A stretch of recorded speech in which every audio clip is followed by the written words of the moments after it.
तो यह आदमी जिसका नाम इवान है, और इवान एक बिल्कुल मनोविकृत व्यक्ति है। मुझे समझाने दो।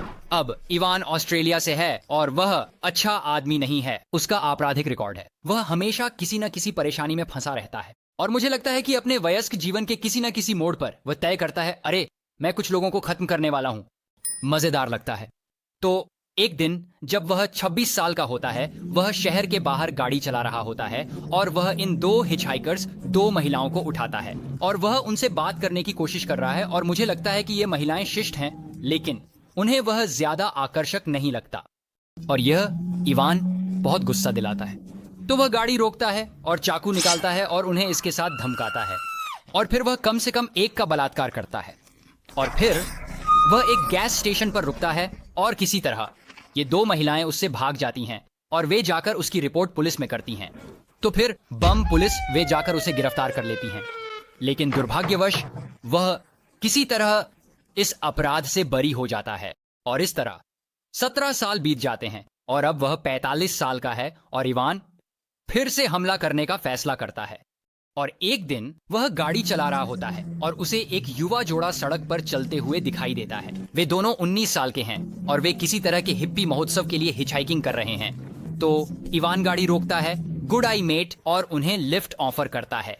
वे गाड़ी में बैठते हैं और बातें कर रहे होते हैं, मुझे लगता है, और बातें करते हुए वह उन्हें बेलांगेलो स्टेट फॉरेस्ट के माध्यम से ले जाता है, जो क्षेत्र का जंगल है।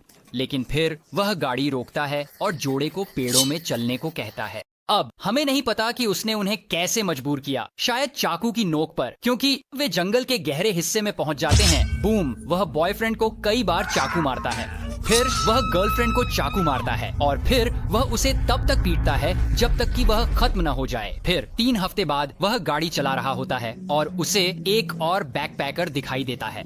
ये आदमी, उसका नाम अनियंस है। तो इवान गाड़ी रोकता है और उसे लिफ्ट देने का प्रस्ताव करता है और अनियंस कहता है, यह तो शानदार होगा ब्रू, क्योंकि आप जानते हैं वह इंग्लिश है।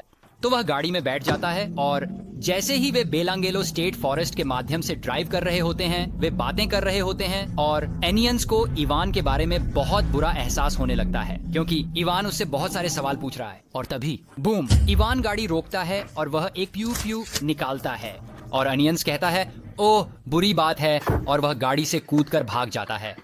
तो इवान वह गाड़ी से बाहर निकलता है और उसके पीछे दौड़ता है और बाम बाम वह अपने प्यू प्यू से गोली चलाता है, लेकिन वह लगातार चूकता रहता है। अनियंस के लिए भाग्यशाली। और अंततः अनियंस इतनी दूर भागने में सफल हो जाता है और वह एक गुजरती हुई कार को रोकता है और वह भाग निकलता है। और बाद में अनियंस पुलिस स्टेशन पर है और वह इवान की रिपोर्ट करता है, लेकिन किसी कारणवश पुलिस कुछ नहीं करती। कुछ करो, मुझे नहीं पता कि उनके पास जांच करने के लिए पर्याप्त जानकारी नहीं है या क्या, लेकिन वान के साथ कुछ नहीं होता। तो ये साइकोपैथ बस चलता रहता है और लगभग 1 साल बाद वह फिर से हमला करता है। वह सड़क पर गाड़ी चला रहा होता है और वह एक और हिचहाइकर, एक जर्मन महिला को उठाता है और वह उसे बेलांगेलो स्टेट फॉरेस्ट ले जाता है और अंत में वह उसे चाकू से मार देता है। 11 महीने बाद वह एक जर्मन कपल को उठाता है जो ऑस्ट्रेलिया में हिचहाइकिंग कर रहे होते हैं और वह उन्हें जंगल में ले जाता है और वहां वह उस आदमी को 6 बार गोली मारता है और वह महिला का सिर काट देता है। 4 महीने बाद वह 2 इंग्लिश महिलाओं को उठाता है जो हिचहाइकिंग कर रही होती हैं और फिर वह उन्हें जंगल में ले जाता है और वह उनमें से एक को कई बार चाकू मारता है और दूसरे को गोली मारता है। अब जाहिर है सालों में इन सभी लापता हिचहाइकरों और बैकपैकर्स की रिपोर्ट उनके परिवारों द्वारा की गई है, लेकिन अब तक उनके शवों में से कोई भी नहीं मिला है। जैसे आप लापता हिचहाइकर के शव की तलाश कहां से शुरू करते हैं? वे देश भर में यात्रा कर रहे हैं, जैसे कि वे कहीं भी हो सकते हैं। खैर, इस मामले में वे वास्तव में उन्हें ढूंढ लेते हैं, क्योंकि कुछ महीने बाद जब इवान ने उन 2 इंग्लिश महिलाओं को मार डाला था, 2 धावक बेलांगेलो स्टेट फॉरेस्ट में होते हैं और वे कुछ ओरिएंटियरिंग इवेंट में भाग ले रहे हैं।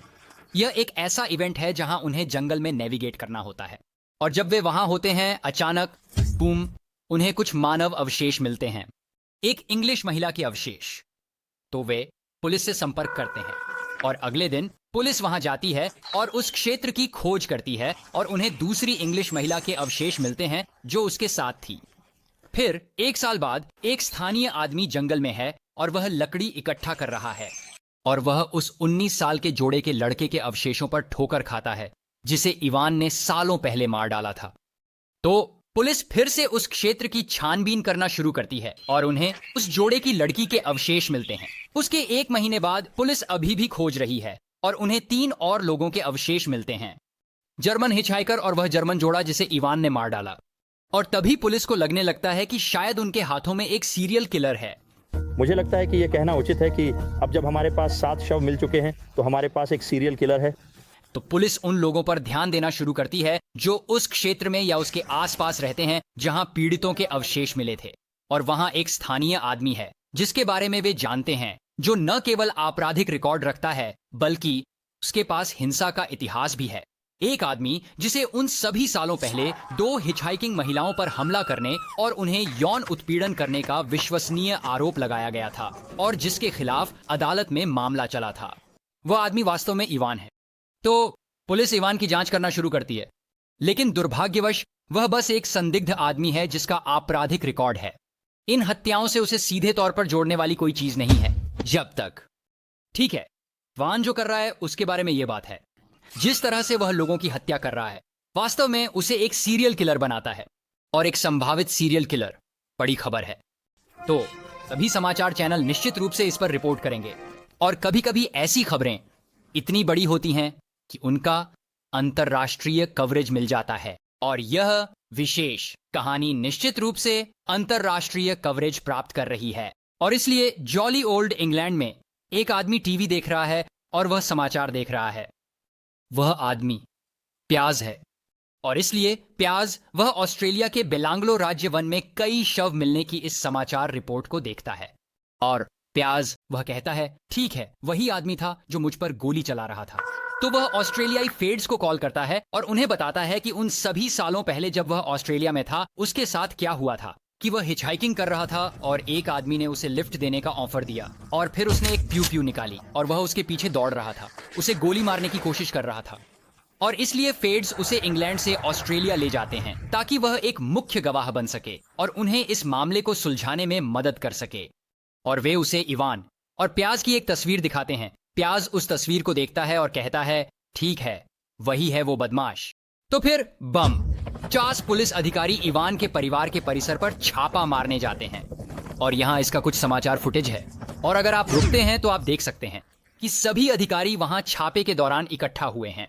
और इस छापे के दौरान उन्हें ऐसे प्यू प्यू मिलते हैं जो उन हत्याओं में इस्तेमाल किए गए प्यू प्यू के प्रकार से मेल खाते हैं, और उन्हें बैकपैक और अन्य व्यक्तिगत सामान मिलते हैं जो गायब हिचहाइकर्स के हैं। तो भाई निश्चित रूप से दोषी है, और इसलिए बूम, वे इवान को गिरफ्तार कर लेते हैं और वे उसे 7 लोगों की हत्या और कुछ अन्य मामलों के लिए आरोपित करते हैं। अब यहाँ जो पागलपन है वो यह है कि वे उसे केवल उन हत्याओं के लिए आरोपित करते हैं जिन्हें वे वास्तव में साबित कर सकते हैं कि उसने, लेकिन उन्हें शक है कि वह इलाके में लगभग 20 हत्याओं के लिए जिम्मेदार था, शायद और ही वे बस इसे साबित नहीं कर सके, क्योंकि जाहिर तौर पर उस इलाके में हिचहाइकर्स अक्सर गायब हो जाते थे। लेकिन जो भी हो, 7 हत्याएं जिन्हें वे साबित कर सकते थे उसे सजा देने के लिए काफी थीं, और इसलिए वह मुकदमे में जाता है और उसे दोषी पाया जाता है और उसे 7 जीवन की सजा मिलती है, हर हत्या के लिए 1।